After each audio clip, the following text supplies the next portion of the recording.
funding. Best practices in the MENA region.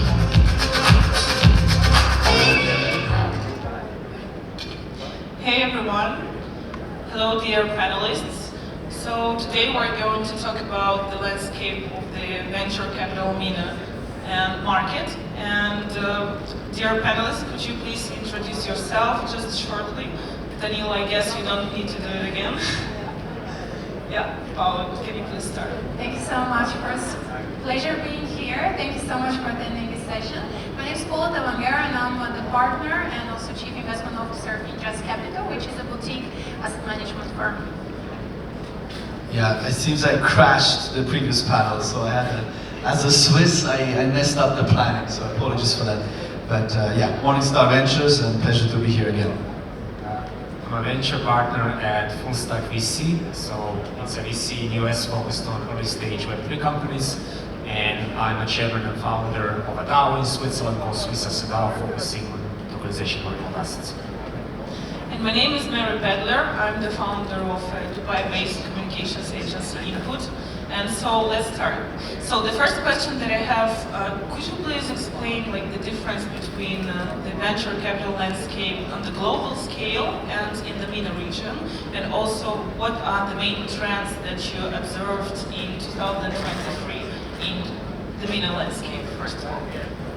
Certainly. Maybe starting from the global stage, I think that we experienced one of the toughest years for the VC sector and startups since 2016. The deal flow was at 5 years low, and also we had seen a massive decrease around 35 to 40% if we look at different sectors in terms of VC funding, especially in the US. And as we know, I mention US because this is the main driving factor for all the other markets. So it was generally a tough year, but then here in the MENA region, we experienced quite the opposite. So globally, there were multiple factors that were driving this process, like macroeconomic as well as geopolitical. We had conflicts in Ukraine, in the Middle East. But at the same time, there was a major concern about valuations. So the interesting thing is that we haven't seen that decline yet in the public markets. They were rallying last year, while the private markets were suffering. So I'm interested to see how that would evolve globally. However, in the MENA region, I think that still here we have very reasonable valuations and we have a lot of new startups. The ecosystem is pretty much flourishing. And the main difference comes from the driving factors here locally are the governments. A lot had been done through the UAE government and especially Saudi Arabia that grew substantially in venture capital funding for the last 2-3 years. And I think that currently they deployed around 51% of all the venture capital that had been deployed in the MENA region, putting them in the first place as funding. And also there are different government programs that are stimulating startups, both to come from abroad and establish here and in Saudi, as well as for the local startups, fiscal kind of a stimulus in terms of bank guarantees on loans. So that's very innovative. So this is not a direct investment, but it's more of a guarantee for them to be able to obtain venture funding. So that's why I think that we experienced that kind of uptrend in the MENA while the global venture capital was kind of in decline. Thank you. That was very insightful in terms of statistics. Yeah, just one thing to add. So we have over 100 portfolio companies, and if I have to look at how many are actually local, I would say that there's 2 of them. There's one which is a project called Bioconomy, which was done by 2. One is a local, the other is an Indian local, but that was a real Dubai project, and I think that's the one very local project that was able to grow the most across different protocols, and the team did a really good job. The second one is a project in the data space called Ethium. So what that means and what that tells me and what we've noticed is that a lot of, not that many projects are born in the UAE, but there's a lot of projects that grow in the UAE. So you have a lot of portfolio companies who have already reached a certain stage, and then they want to come into this market. Before we had the member of GAF Capital there, that's actually probably one of the only real Dubai investors, right? When we tell people we're based in Dubai, I'm from Switzerland and Italy, my team is all over the world, Cypher Capital, another fund who's active here in Dubai, they're also not truly local, but actually Gulf Capital is one of the only funds who are truly local. And the same way the portfolio companies, many of them are global, they just feel like Dubai is their home, and Dubai is what gives them the freedom to operate. And for startups, the most important thing is that there is no barriers, right? And so that's why, you know, it's a great place to be here, and a lot more founders are coming. Maybe you can elaborate more on the difference between like the European landscape of VC and the MENA landscape. What is the difference, especially in 2023? And yeah. Sure. So when I got here, this was before it was trendy, let's say, it was 4 years ago. I got stuck in COVID, and if you look at the meetups, the quality of both founders and VCs in Dubai compared with now, it's apples and oranges, right? So everything has grown here. I think Dubai has earned the mark of being like a serious player. I think Binance has 700 employees here. OKX has over 100. So it's really refreshing to see that involvement. You know, blockchain, being a founder is difficult. I mean, being a startup founder is difficult. Being a blockchain founder becomes, you know, brings a whole lot of other level of complexity. Fundraising is much easier. Like my brother has a company in Berlin. You know, he's been working on it for 6 years. His valuation is 6 million euros. Like, that's difficult, right? Look, in crypto, everything is overvalued. It's easy to get money, but then when it comes to taking money out, it doesn't become much easier, which is why founders oftentimes in Europe, they move to Portugal. Portugal, for example, is very crypto-friendly, or in Switzerland. But other than that, if you're in London or such places, it's actually pretty hard, right? So, you know, France is also an interesting country. We have several portfolio companies there. And so, yeah, the UAE has been friendly to founders, which is why I think they're coming here. Awesome.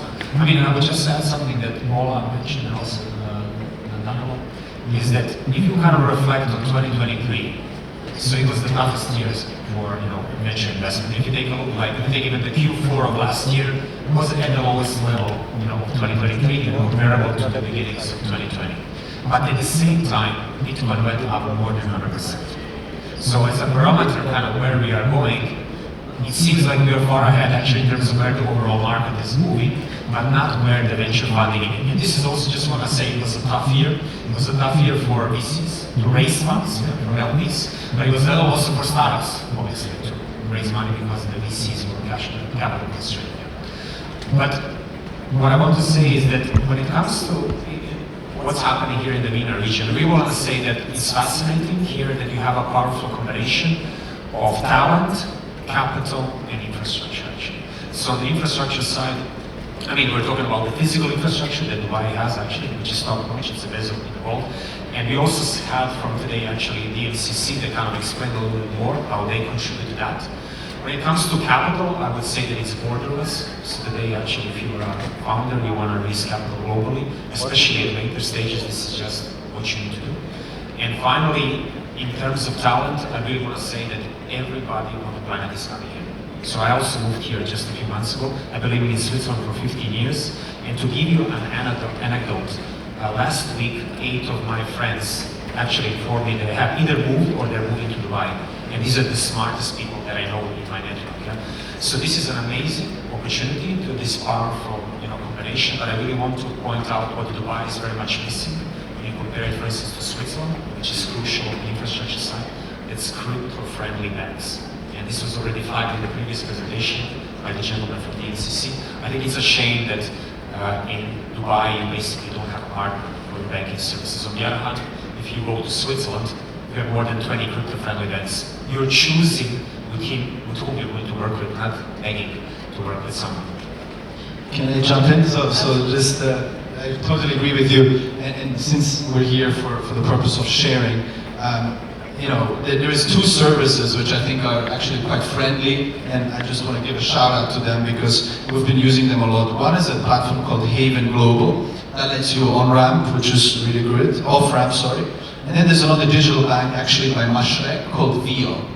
It's a bit of a pain in the ass to receive your card. They we'll send an Emirates delivery person to be there in a 30-minute time window, and if you miss it, it's a problem. But there is tools that allow you to convert crypto into AD and have let's say a viable, legal throwing crypto business into it at this point already. And then on the other point you mentioned, that last year was hard. It made me think like, comparing bull runs, it's one thing, because the bull run everything goes up, and there's euphoria, whether it's 5 months, 10 months, 12 months, it's the same. But if you compare last year's bear market compared to the previous cycle, I feel like last year wasn't really a bull market, right? When we looked at 2018, 2019, and Bitcoin went from 20 to 3,000, that was proper bear market, right? So cycles are becoming like, easier, softer. Yeah, and so you're quite positive about the VC landscape in MENA region, but what are the main challenges that the industry is facing now? Anton just mentioned that there's a lot of talent coming to Dubai, but Paolo, don't you think that there is still lack of very talented people here? Like, highly professional specialists in the VC space, for example? I think that this is something so rapidly changing. Like the other panelists mentioned, and even with you, we were talking before coming on stage, that literally every day so many people are coming to Dubai. That is mind-blowing. So I've been living here for the last 8 years, and in terms of even normal services, even if you exclude particularly the startup sector, you see massive improvement even in the last 6 months with all the new expats that came in. And I think one thing that made a massive difference was the Europeans discovering Dubai during COVID, and many of them just stayed here and they opened their businesses. So I think that now we have way higher level specialists than what we had before. And also, if we look even in terms of government efforts, because again you mentioned MENA in general, we're traveling a lot for business to Saudi Arabia, and what I'm noticing there too is there is a lot of government effort for bringing international investment banks and investment funds as well to invest locally. So what they do is that the government matches the investment that they're bringing to the country. So let's say if you're, as a fund, you bring 100 million and then you dedicate that you are going to invest 50% of the total amount in Saudi, they're going to match your investment, which I think is incredible, and that's how they grow the sector. And it's like push and pull, so consequently, making investments, they bring also startups from abroad, so the market is definitely growing. But I think that now is the most exciting phase. When everything is settled, like it becomes a bit like stopped, right? And now everything is growing very, very fast, and we're going to see the results of those investments probably in 2 to 3 years from now, resulting in more mature companies. All right, I asked about challengers, and you're still very positive about the landscape. I have actually one challenge I want to highlight, because I think there is a lot of founders coming here and people who are looking to raise capital for their funds. So you have investors and founders. What you're lacking is team members, is builders. And I think what I hope will not happen here in Dubai is what happened in San Francisco, right? Where someone who's a junior engineer needs to earn $150,000 a year so that he can afford life in San Francisco, right? And that's why people are leaving the Bay Area now. So I am afraid of the cost of living here. It's a beautiful country, I think it's amazing, but it's not cheap to live in Dubai. And so I do hope that prices don't go too crazy to make it still builder friendly. Actually, that's a very valid point. I wanted to mention it as well. Maybe the only sector that is in trouble, this is the development. Like developers are usually outsourced exactly because of the cost of living. But I hope, as Nina mentioned, that there will be a solution. And right now what I know is that there are more and more cities built, so Dubai is growing every day. So hopefully with the new kind of cities within the city, there will be more affordable cost of living, and then we can have also locally sourced developers. I would also just say, to say is, I'm also from as a founder. I founded 4 companies, and my experience was always that you have founders and then a small core team, and then usually the core team is actually tight knit together. But then as you start scaling, you have to go large. And I know it would be a dream to have all the talent here in the UAE, but smart people are all over the world actually. Now if you are a person in Eastern Europe or in US or in South America, for instance, I think that's just the reality. And if you take a also look at any big crypto infrastructure projects, they have needs of sure actually. So I think this is just reality that we have to accept. And talking about challenges, I want to mention one that we overcome successfully last week, which I think is going to be a huge driver, is that UAE got off the grey list actually. So FATF, which is our international association, the kind of rules and the compliance in the financial financial system, UAE got off that list, which I think is going to be a huge driver for more capital to come in, and it's going to be amazing. All right, I think it's time to wrap up. So, could you guys give advice to the young entrepreneurs here in the Middle East who are seeking for funding, especially if they are running a Web3 startup? Since I have been on both sides of the table as an entrepreneur seeking funding and also on the buy side, maybe the best advice I would give is to try and bootstrap as much as you can, especially if it's a SaaS. Like, I don't really understand founders that get an idea, they can completely build it in-house, and then they go and start seeking for funding in idea stage, and then VCs are simply not interested, so they let the idea die, and it might be a really nice idea. So the most important step, I would say, is if you're starting your own venture, especially if it's in software business, to get a technical person in-house, ideally a CTO as a co-founder, so you can bootstrap the project at least until MVP or pilot, so you can show, and then even if you can show some traction, that's the best part, because then you're not going to sell away too much from your company, and you're still going to get the venture capital value, and obviously at that stage it will be way easier to acquire investment. So two things, like build, bootstrap in-house, and then don't get desperate if you hear no's from VCs at the early stage.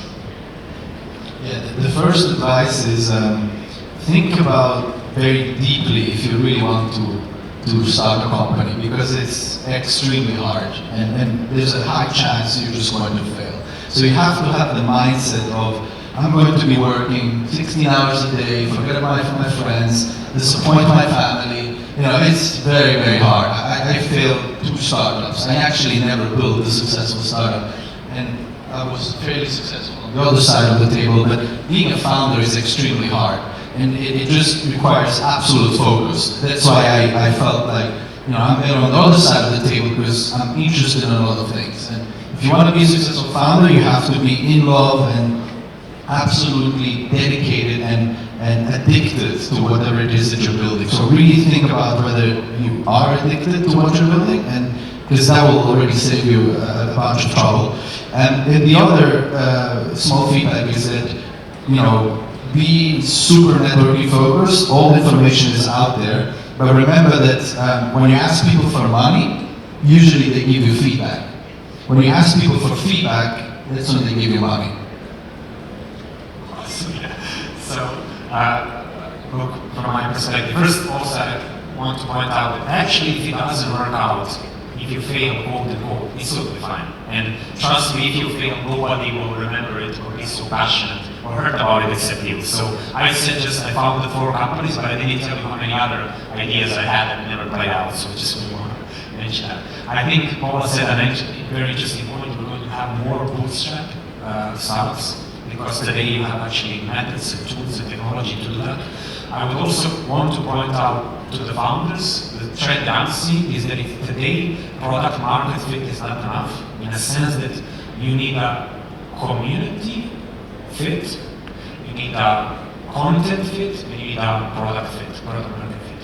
So what I mean by that is you first need to do marketing activities, this we call content, which you're going to distribute in scalable ways, usually on social media, to build a community. To that community, you're going to get your early supporters, be that product users or actual investors or anyone on the team you're going to hire later.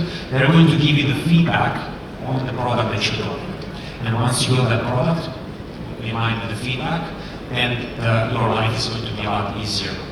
Because nothing speaks stronger than revenues and clients when you talk to investors. Thank you very much. Do we have any questions from the audience? Yes. Gordon always has one.